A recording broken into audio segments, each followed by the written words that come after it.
What's up everybody, Carlos Dawson here. Welcome back to another video, and today we have my Raw review for last night's Monday Night Raw. And I originally wasn't going to do this. I didn't watch Raw live, but I watched it this morning first thing because I seen a lot of stuff that happened and it was a big show.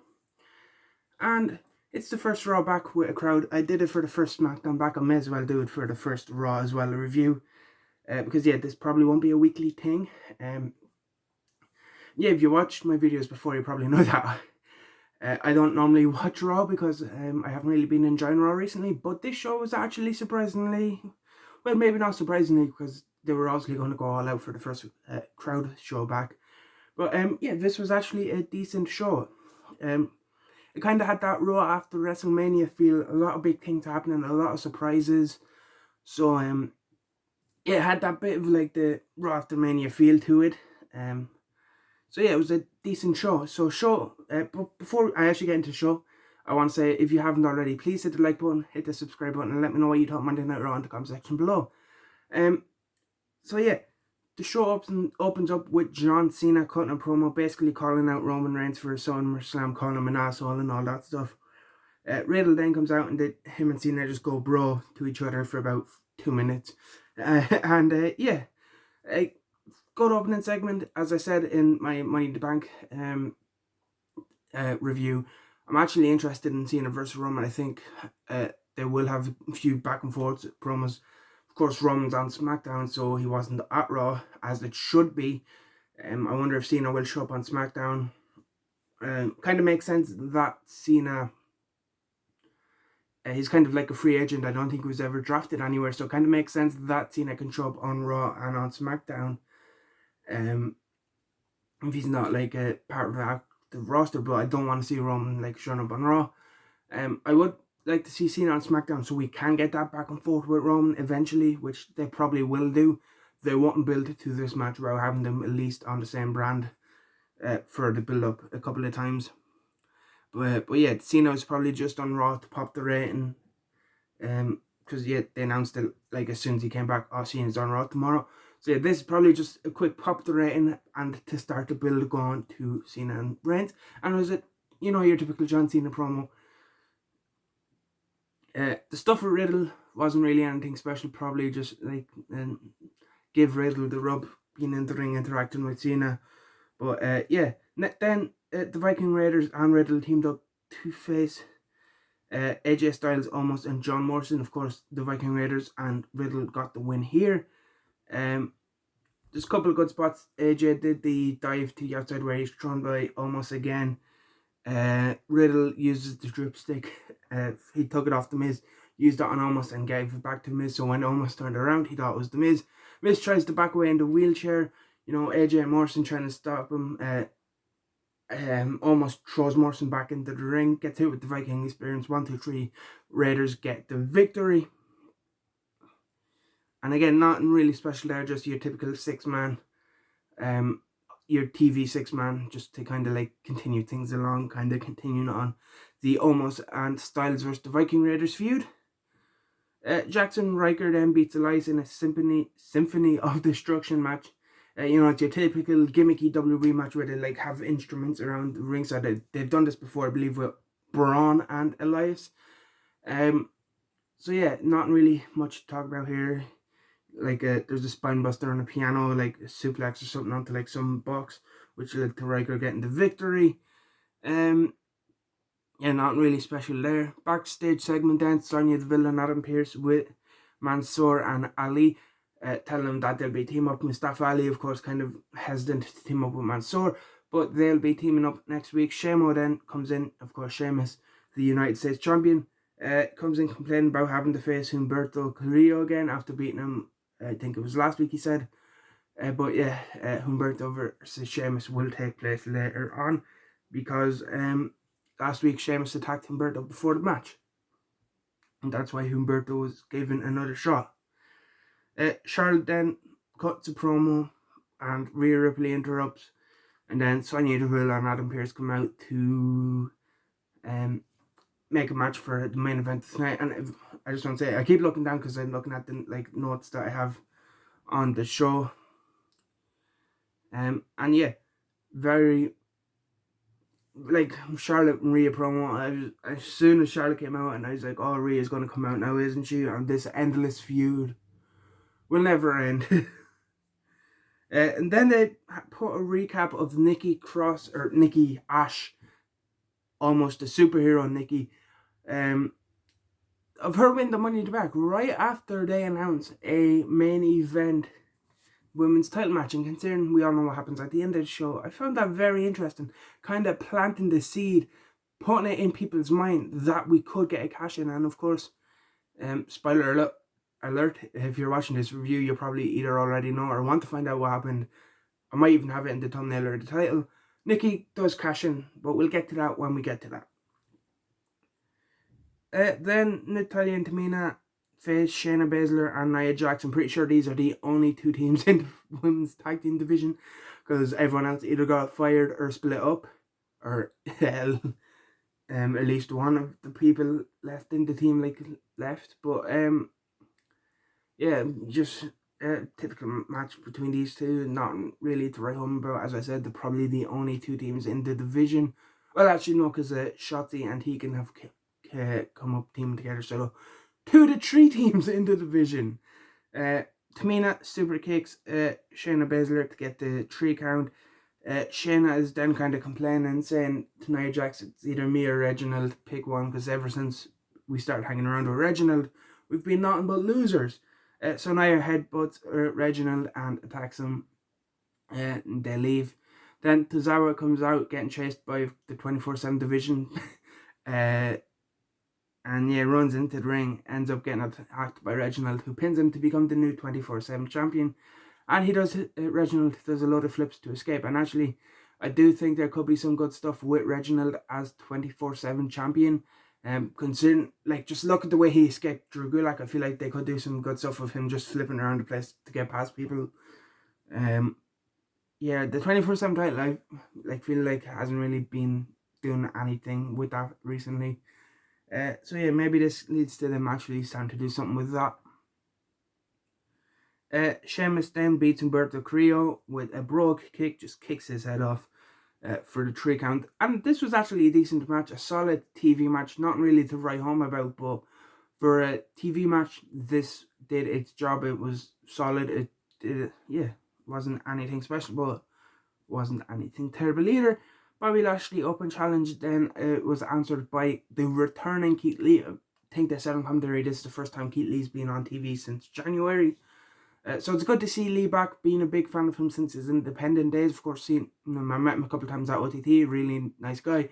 So hopefully they can finally kind of get the ball rolling with him. His main roster run before he was taken off TV for whatever reason, like, might have been health issues. I actually can't remember off the top of my head. So hopefully they can start to do some stuff with Keith Lee. Yeah, hopefully they can kind of get the ball rolling with him, and having him come back in face off against Bobby Lashley is kind of a good way, because it puts him in the ring with the champion. And this is actually something that I would like to see more of. I would like to see more of Keith Lee versus Bobby Lashley. I think if they were given a run of pay-per-view matches together, maybe like 2 or 3 pay-per-view matches, they could put some decent stuff together.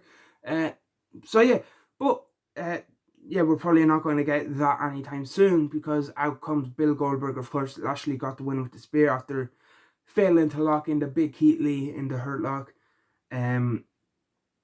Yeah, so Goldberg comes out, gets in Lashley's face, says I'm next, and Lashley has to get held back by MVP, otherwise he was going to go at Goldberg. Then Goldberg versus Lashley, it has potential to be something decent. I feel like Lashley is the type of opponent that Goldberg kind of gets the best out of. In terms of, if you look at the Goldberg matches against Lesnar, they were actually quite decent, if you ignore WrestleMania 21.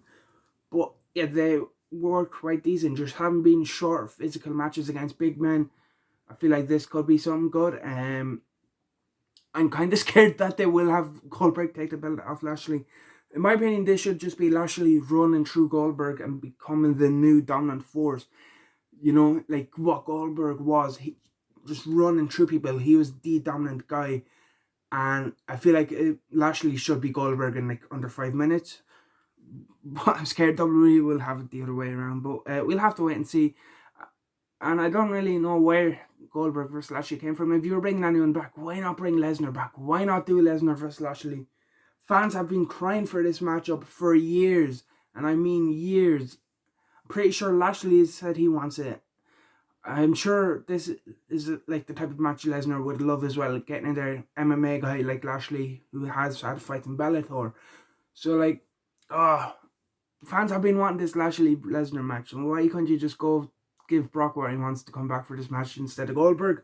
But as I said, we'll have to wait and see. I feel like this is the type of matchup though that could get the best out of Goldberg.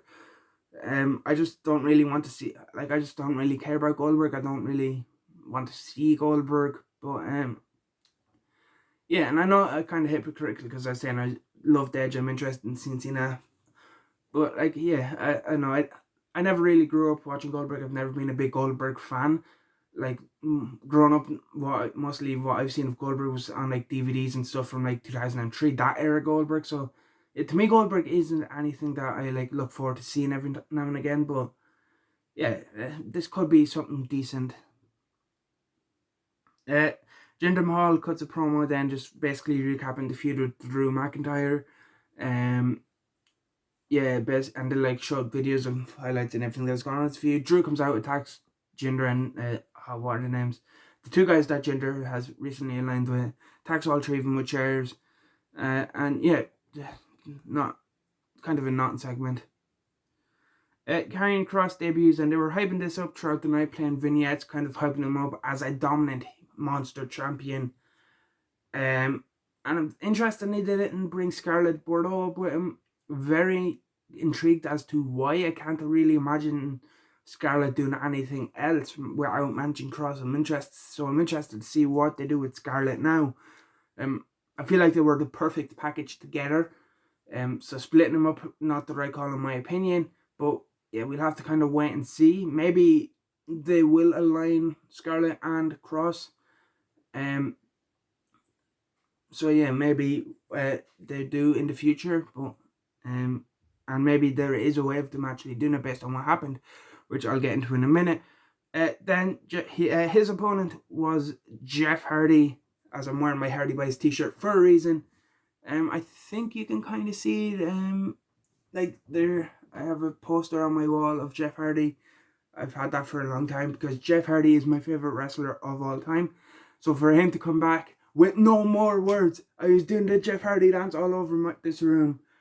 I was so hyped. Jeff Hardy has no more words back. Things are finally as they should be, and he gets the win over Karrion Kross. Which some people are complaining about, but I'm not going to complain. Jeff Hardy is my favorite wrestler. I want to see him win everything. I want him to be the world champion. I want everything. But yeah, very intrigued to see that. Then yeah, he gets the win. He did have his feet up on the rope, so it does kind of protect Kross. And there were some people kind of complaining about this, but as I said, I don't really care because I love Jeff Hardy. Yeah, and then afterwards, Karrion Kross cuts a promo saying Hardy made a mistake because all will fall and pray. And that's where I'm kind of getting, maybe they do still have a way of linking Scarlett in with Kross. You know, maybe Scarlett comes in to focus and get the best out of Kross and like, see, this is what happens about me. This is how things should be. And then Kross just comes in dominating everyone with Scarlett as by his side. But yeah, personally, this isn't what I would have done either. I would have just had Karrion Kross come in, dominate like a job guy. You know, bring in someone. Do you know the way how Braun Strowman was just run through in the like local talent, like the James Ellsworth match, that's just like the big example. And I feel like they should have done someone like that for Kross. Just bring in a job guy and have Kross kill him in like a minute, and have like Jeff face someone else, like a Cedric Alexander or someone else. But yeah, or it could have even just been like Kross could have even just beaten some like new PC guy that hasn't been on like TV or something. Yeah, just have him in a squash match and show off like his dominance in a minute. But yeah, I haven't a problem with Jeff Hardy winning because Jeff is my favorite wrestler, as I keep saying. But yeah, I feel like he was the wrong choice for Kross's match. I feel like they should have had Kross come and win, but not against a Jeff Hardy. either. But yeah, Alexa Bliss done like some stuff backstage with Lily, Eva Marie, and Doudrop interrupt. Eva Marie falls over, something I wasn't really paying attention because I didn't really care. But yeah, there was something there. Then main event, Charlotte Flair retained by disqualification. She lost the match by DQ, but of course you can't lose the belt by DQ because she hit Rhea Ripley with the belt. After the match, Charlotte Flair then, of course, Charlotte gets beaten down by Ripley. And as I mentioned earlier, out comes Nikki A.S.H, almost a superhero. The superhero we don't deserve, but the superhero we need to probably not save us from this Alexa Charlotte feud. Thinking about it really. But taking the belt away from that feud at least. Because the match ended with a DQ and then a post-match beatdown. So that makes me think this feud isn't done because no clean winner here, and then kind of post-match beatdown, which really led to Charlotte losing the belt by the cash-in. So this feud isn't over. The superhero hasn't saved us from this, but at least it's taken the belt away from this feud. But yeah, what was I going with that? Also, what was the point in taking the belt off Rhea? Just have Charlotte hold the belt for like a day. I guess they don't want Nikki cashing in on it. I guess Rhea is meant to be a face. So yeah, I guess they don't want Nikki cashing in on the face, and they wanted it to be on a heel, which would be Flair. But like, I guess that's the reason they get Flair the belt for a day. But very happy for Nikki Cross. Very happy to see her win the Raw Women's Championship. Very good moment. The crowd got good reaction as well. Good pop for Nikki. Very excited to see what they do with Nikki as champion now. Who do they probably have a challenge? I can see like an Eva Marie or someone. But it looks like she's kind of doing something with Alexa right now. As I said, I feel like with how it ended, there's at least one more match in this Charlotte Ripley feud. Maybe they could make it a triple threat or something. But yeah, very kind of intrigued to see how they go. Overall, very enjoyable show. As I said, had that Raw after WrestleMania feel because it was the first match with fans that they did kind of go and stack the show a bit. Very happy Jeff Hardy brought back No More Words. And yeah, that's it for this video. Please hit the like button, subscribe, leave a comment, and I will see you in the next one.